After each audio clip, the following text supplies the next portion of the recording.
బ్రహ్మదేవుడు త్రిమూర్తులు ముగ్గురు శక్తిగుడిలో జన్మాలు వచ్చారట. అలా శక్తిగుడిలో జన్మించారు పోయిందా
చక్కగా రాజ్యాల పరపడతామంటా ఉన్నారు.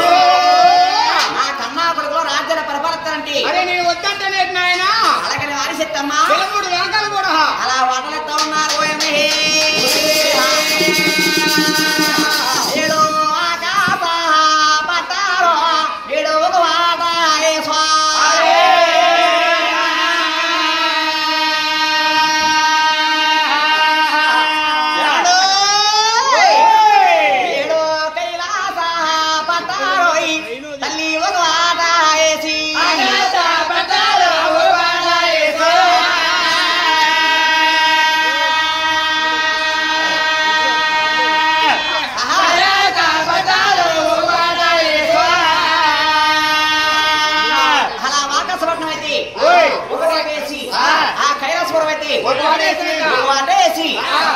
విష్ణు పాలసముద్రం అయితే ఈ కొడుకుల్ని దగ్గర నుంచి రాజ్యాల వాటలైతే ఎవరు గొడవ పడకుండా తగ్గు పడకుండా ఎవరికి నచ్చిన వాట వాళ్ళే పెంచుకొని ఏర్పాటు చేసుకుని ఏర్పడి ఉన్నారు అంటూ ఉన్నది. ఈ త్రిమూర్తుల ముగ్గురు కూడా రాజ్యాలు వేసుకుంటూ ఉన్నారు. రాజ్యాలు ఏర్పాటు చేసుకుంటూ ఉన్నారు. వాకసపట్నం అయితే బ్రహ్మదేవుడు వాటకు వచ్చి బ్రహ్మదేవుడు పరిపాలిస్తూ ఉన్నాడు. బ్రహ్మదేవుడు పరిపాలిస్తూ ఉన్నాడు. ఈ కైలాసపట్నం అయితే ఏమండి శంకరుడు వాటకు వచ్చాడు. శంకరుడు పరిపాలిస్తూ ఉన్నాడు. ఆ శంకరుడు చేస్తూ ఉన్నాడు.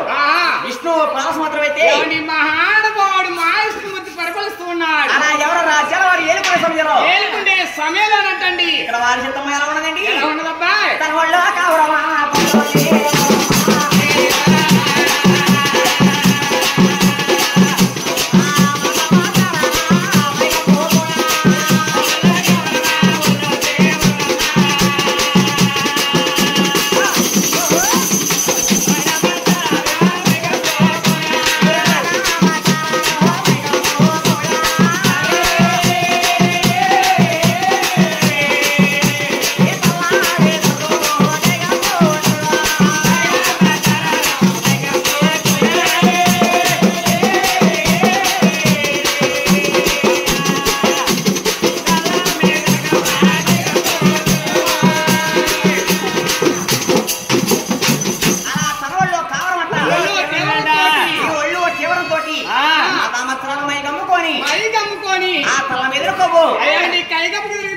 ఇక్కడ వారి చిత్తం అనుకుంటా ఉన్నారు. ఏమనండి సృష్టించాను కదా. అరే నేనే వేల మీద ముగ్గురు అన్నదమ్ములు సృష్టించాను కదా. ఎవరైనా నాతో అంతగా పడతారా? ఎవరైనా నా ఓంకారం తీర్చకపోతారా, నన్ను ప్రేమించకపోతారా, నేను చూడకపోతానని అలాగే వారి చిత్తమ్మా అలా ఆకాశ పట్ల ఉన్నారు. పోయిందా